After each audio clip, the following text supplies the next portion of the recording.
historic day for Team Nepal as they have secured a place at the ICC World Cup Global Qualifiers with a nerve-wracking win over the United Arab Emirates. The host nation was tested to the limit, chasing a daunting target of 311 runs. The going was never easy with the fall of early wickets. However, the middle order held its nerve to script a historic and memorable victory. Good evening, I am Prarambha Dahal. Let's begin with the main stories. Nepal rejoiced a thrilling victory over United Arab Emirates. Nepal's young guns shine with the bat to chase a daunting target, make it to global qualifiers in style. Province governments continue to express grievances regarding lack of support from the federal government. The centre failed to promulgate necessary laws to support the provinces. The Kathmandu metropolis fails to keep pace with the hype it generated with the election of its new mayor. Activities deemed rudderless as landless and parking issues stranded. An economic recession takes its toll on business activities in the capital, with businesses limited to 50%. Shutters in commercial hubs remain locked. Nepal pipped Namibia to make it to the third spot in the ICC Men's Cricket World Cup League 2 after they defeated UAE by 9 runs by DLS method. Nepal overcame UAE by 9 runs in a thriller at the Tribhuvan University Cricket Grounds to book their berth for the 2023 Cricket World Cup qualifier in Zimbabwe.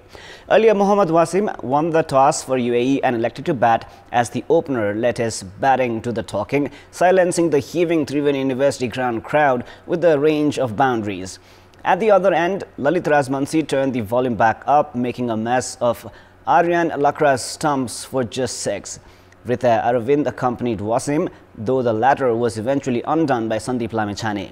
Aravind continued UAE's charge almost single-handedly, bringing up 50 with a guide behind point of Sompal Khami.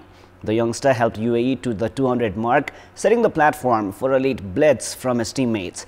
With Aravind holding one end, Asif Khan joined the party and took on the Nepal bowlers. The right-hander spared no one, even hitting 4 back-to-back sixes of Lamichhane in 1 over. He hit as many as 11 sixes in his outstanding knock of 101 not out of just 42 balls, the 4th fastest century in men's ODIs. In the chase, Nepal needed 42 runs from 36 balls in the closing stage when the umpires decided that the play could not continue due to bad light. At the time, Nepal were 9 runs ahead of the DLS score and took all 2 points to pip Namibia by a solitary point. Facing a target of 311 at the start of their innings, Nepal had a horrendous start as they lost Asif Sheikh for naught and Kushal Malla for 5 within the first 9 balls. The skipper Rohit Paudel tried to bring a semblance of order along with Kushal Vurtel, but fell in the 7th over to Ayan Khan. At 37 runs for the loss of 3 wickets, the game seemed to be slipping away from Nepal's grasp. However, Bhim Sarki with 67 joined hands with Kushal Vurtel, who scored 50, and then Arif Sheikh with 52 to lead Nepal's fight back in the middle overs. A charge from 17-year-old Gulshan Jha with an unbeaten 50 in the later overs ensured that Nepal were ahead of the required DLS score when umpires decided to take the players off the field.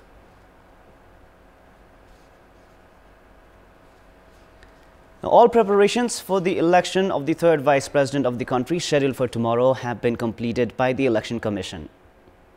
According to the Office for the Election of the President and Vice President, all preparations for voting between 10 a.m. and 3 p.m. slated for tomorrow have been completed.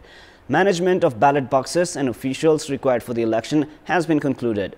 Separate ballot boxes have been arranged for the voters from the Federal Parliament and the provincial assemblies. According to the Election Commission, result of the election is to be made public by 7 p.m. and certificate of electoral victory and appointment is to be provided tomorrow itself. Even as the second term of the province governments have now started, they have continued sharing grievances regarding lack of support from the federal government, which they say has created obstacles in realizing their full potential and expected performance. In the meantime, the federal government does not seem to have prioritized easing the operation of province governments by formulating necessary laws. Province governors who met with Prime Minister Pushpakamal Dahal on Wednesday called on the federal government to strengthen the provinces. Prior to this, province chief ministers had been expressing their grievances regarding what they said was the federal government's indifference in ensuring the rights and jurisdictions of the provinces. Gandaki Chief Minister, who met the Prime Minister some time ago, furnished a point-wise recommendation to resolve the issues of the provinces. The provinces have been facing hurdles in implementing their plans because of lack of clarity in share of revenue and a conducive environment for implementation of singular and common rights and jurisdictions.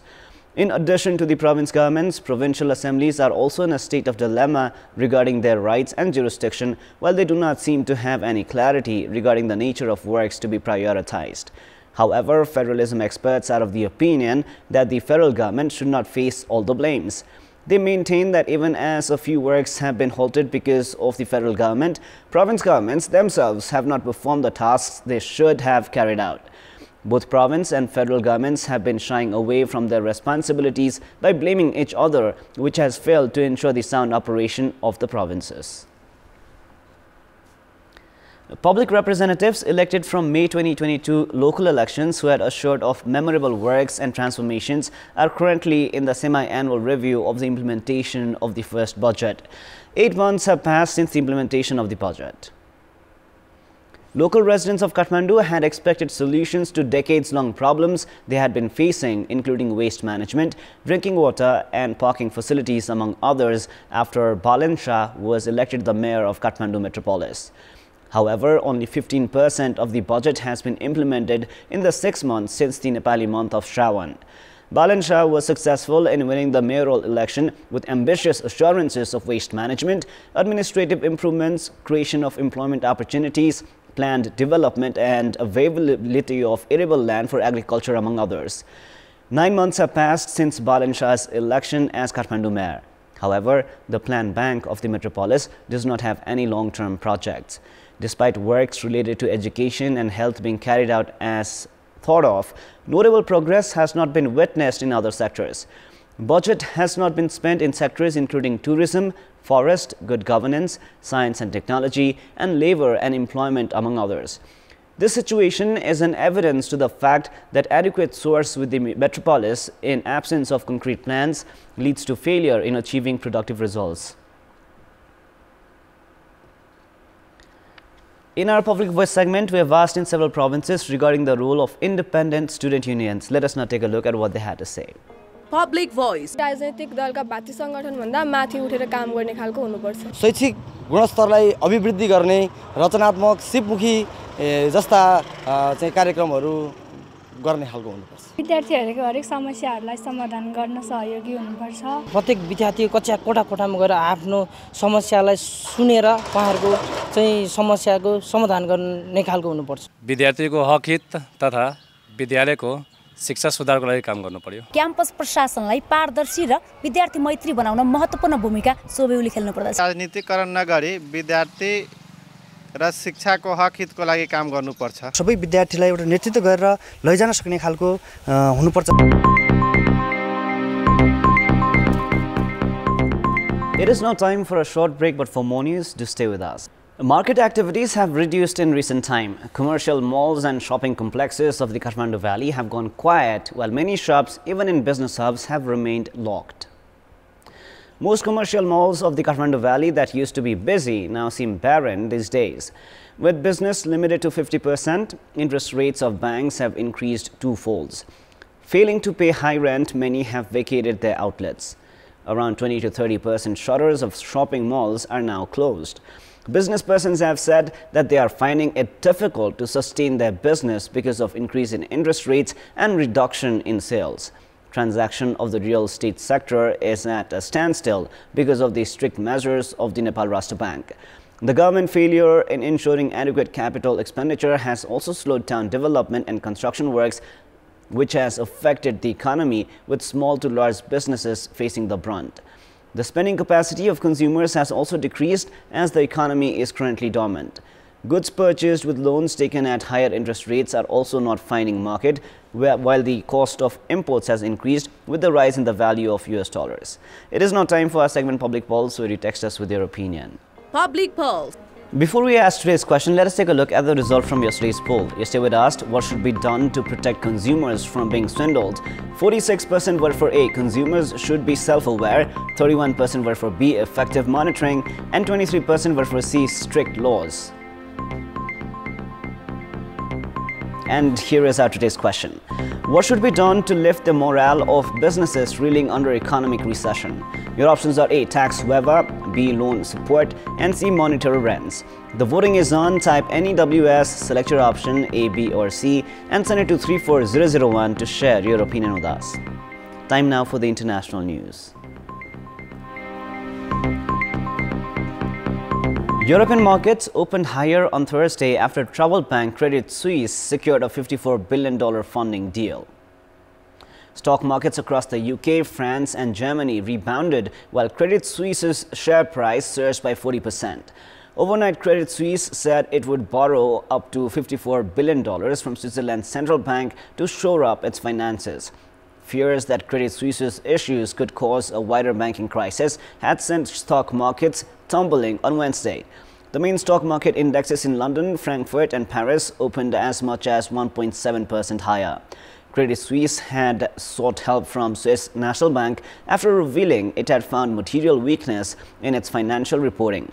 It led its biggest shareholder, Saudi National Bank, declaring that it would not buy more shares in the bank, sparking panic among other investors.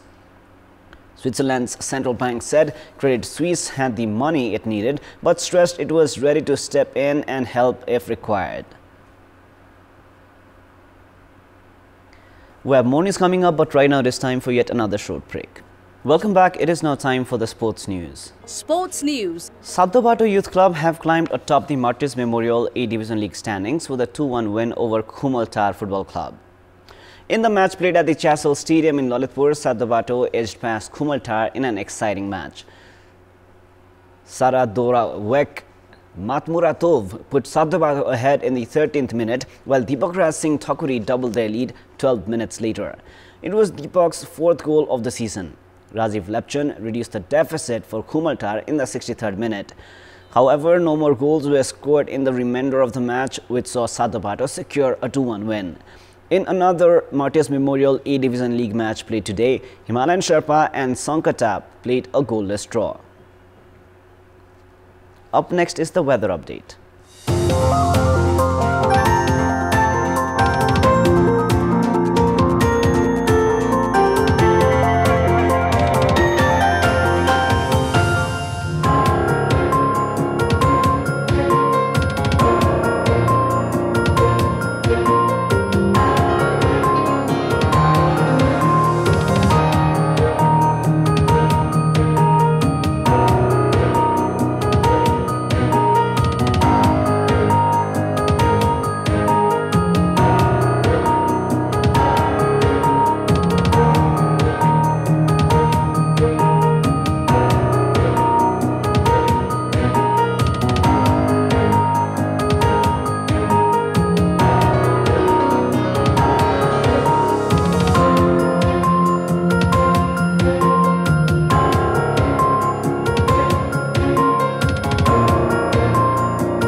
That is all for the moment. Up next is the news in Nepali. Thank you for staying with us. Goodbye for now.